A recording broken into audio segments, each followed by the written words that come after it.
It is your host, Jordan Mure, here back on the Mure Mind Podcast. And in today's podcast, we're going to be talking about topics such as PTSD, highly judgmental parents, tips on finding yourself again, and being a prisoner in your own mind. Okay, the first one, post-traumatic stress disorder. Post-traumatic stress disorder is a disorder that can develop after years of intense trauma. You may not even know you may not know you even had it until years later, months later, weeks later, from whatever the traumatic event was that may have caused it. If you do suffer from PTSD, like myself, when you go through either the death of a loved one in a very severe way, or if you were violated as a child, or if you've been beaten, or you've just been put in a very dangerous and terrifying situation, one of the best things to do is to tell yourself and to understand that that situation did happen. I'm not going to sit here and tell you to lie to yourself and say, oh, it didn't happen. That situation happened. There's a reason why you're suffering from PTSD. However, now that you have acknowledged the situation, don't allow it to control your future. Wake up. Damn, that happened. I felt how I felt. And let me continue with my life.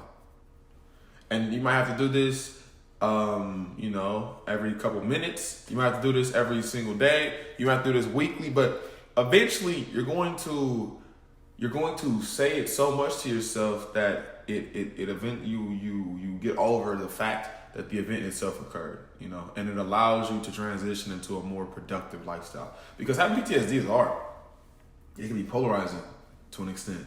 You can find yourself becoming stuck, sluggish, lazy, paranoid, anxious, and you could really lose interest in a lot of things that you used to find interesting. Because the thing with PTSD is you never know when it's gonna pop back up. You could have seen someone get shot when you were 7 years old, right? And you didn't really realize how traumatic that event was, until you were about 18.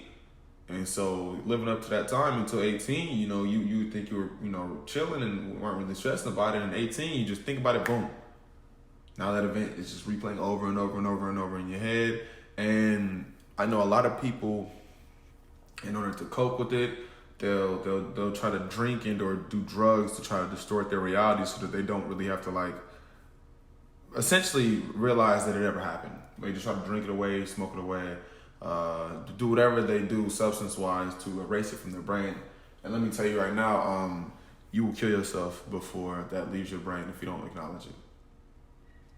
You will die off of whatever substance you choose to use before that event leaves your brain, because it is a memory that you have. You can suppress it as much as you want to, but it is a memory within your lobe that one day you're going to have to acknowledge and get through. Simple as that. Okay, the next one. Highly judgmental parents. Highly judgmental parents, y'all, I think they're one of the biggest problems in society nowadays, because there's a reason why so many people don't really know who they are, and that's just because their parents try to live vicariously through them. For example, if you are an athlete and you don't play your sport because you love your sport, but you play your sport because your mom said you should play it or your dad said you should play it, that's not good for you. Because they're essentially telling you, if you don't play this sport, you're not going to be anything, you're not going to be good. But what they're really saying is, right, they're looking at you, but it's like a mirror. It's like they're looking at themselves, and they're saying to you what someone should have said to them. However, that's not their life anymore. So they can end up actually fucking you up, even worse than they ended up, because they push you to an extent, and then now you're trying to make them proud. So you're doing these practices, you're putting your body through this extensive care and whatever, just to try to get to a high level on this sport. And yeah, for some people that could be, that could be great. You get to the league, whatever. But there's some people that will never truly get to express themselves because of the fact that they just allow their parents to run their day-to-day lives. Now, for highly judgmental parents, if you are a part of the LGBTQ community, understand that if your parents are extremely judgmental, for example, right, if you're a dude out there If you're a dude out there and your dad is extremely homophobic and he's always dropping F-bombs and he's always saying, yada, yada, you're gonna go to hell, yada, he's a closeted homosexual. He's closeted. And the reason that he is so hard on you is because there's deep down something that he's jealous. He's jealous of your bravery to be able to understand who you are and live the life that you want to live freely. Consequences in all, from society, you still choose to live in your truth, and he is jealous of that. And I've seen parents try to beat it out of their kids. I've seen parents cut their kids off for it. It's just really fucked up, and I just feel like don't change you for another motherfucker. Don't change yourself because your parents. Fuck them. If they can't accept who you are, fuck them. Shit like that. Fuck them. Okay, another judgmental parent. If whatever grade you get is never good enough. Say you get a 95 and they say, oh, you didn't get a 95. I mean, a 99, you're not good enough. You're a disappointment. Do not allow these people to drive you fucking insane over a couple points. Because at the end of the fucking day, y'all, no matter what college you get into, you're gonna have to work your ass off. You can get into an Ivy League and still have a fucking average life. And you can go to JUCO,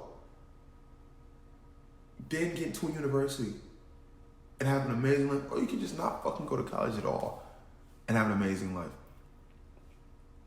I stay in a luxury fucking apartment at 19 years old. Fuck college. But that was my decision, my choice. I did what was best for me. So y'all have to think about what's best for you. Period. What's another highly judgmental parents? If your parents are extremely judgmental in your interracial relationship, and I'm not talking about judgmental to where they know your partner fetishizes you. I'm talking about you and your partner are just two individuals who are in love. And your parents can't accept you being together because of your race. Get the fuck away from them. Get away from them. Because if they don't accept you right now, then eventually if you and your partner have a child or children, they're not going to accept their grandkids. And then that in itself just creates an entire evil dynamic in someone's head. And it's just not worth dealing with. They're not worth dealing with, y'all. If they can't accept you who you are, they're not worth dealing with. And truthfully, don't try to convince them no more. I mean, I know people like to use that, oh, blood is thicker than water. Fuck that. I got people right now I share no DNA with that I would kill for. And I have people right now in my life that literally are carbon copies of me, DNA-wise, and I wouldn't give them a fucking dime. Blood is not thicker than water. Fuck that.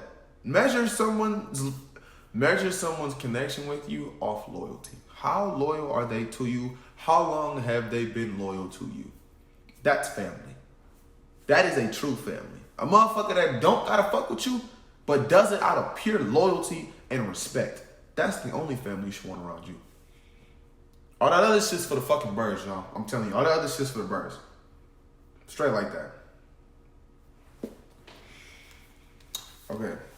Third, tips on finding yourself again. Actually recently, earlier today, I actually went to the psychiatrist and I've been diagnosed with depression, bipolar disorder, and schizophrenia. I know, I'm a fucking nutcase. But I'm actually on medication now. And the medication in itself, because especially in the black community, there's so many stigmas about people being on medication and they're like, oh, you're fucking insane, you're a loony bin, whatever. This medication really stabilizes my brain. My brain has not felt this stable in years, y'all. Literally, like I want to say 3 or 4 years, my brain has not been this stable. It doesn't make me feel like a zombie. It doesn't make me lazy or lethargic. It just makes me stable, and I've been craving that stability for so fucking long, y'all. Oh my goodness. So long I've been wanting to be stable. It feels so good to be stable, y'all. It feels so fucking good. And I say that to say this. Sometimes you can't do the shit on your own. Sometimes it's okay to get help. You are not a weak person for getting help. However that is. Your friends, professionals, whatever. Sometimes you need a helping hand to truly understand what is going on with you and for you to know that you're not a fucking, You're not an alien. You're not abnormal or nothing like that. Because there's plenty of people that have the same, cognitive issues as you. That's it. So don't worry about that shit. And again, medicine is not for everyone. Some people will different strokes for different folks. That's just that. Some people will do different things. For me, it's my first time trying medicine, and it's worked for me. So I will continue it and just see how it affects me. And then from that'll just be that. Okay. The final one is a prisoner in your own mind. See, this is what people don't understand. Sometimes the mind is the scariest place to be. It's terrifying. You know why it's terrifying? Because your mind knows all your greatest fears, your greatest mistakes, your doubts. The mind can make you paranoid. Mind can make you hear shit, see shit that ain't there. It is terrifying to be in your own mind sometimes. If you do not command control within your own brain. This you have to understand. The mind is a muscle, but it is a wild, crazy muscle. And if you don't train that motherfucker, you don't let it work out by reading, by picking up, brain-teasing hobbies, it is going to find ways to entertain itself. And the way that it chooses to entertain itself, 9 times out of 10, is going to fuck you up. Period. It's going to have you fucked up. In your room crying, can't keep a fucking relationship because you're bouncing from wall to wall, can't even focus on your future because you're so depressed on the now. It's gonna fuck you up. So I'm telling you right now, find a way to occupy your brain. That could be reading, fucking puzzles, fucking anything. But find a way to occupy your mind and your time. Otherwise, your brain's gonna do it for you. And if you let your brain take the wheel, you're usually gonna be unhappy by where the destination is. That's just that.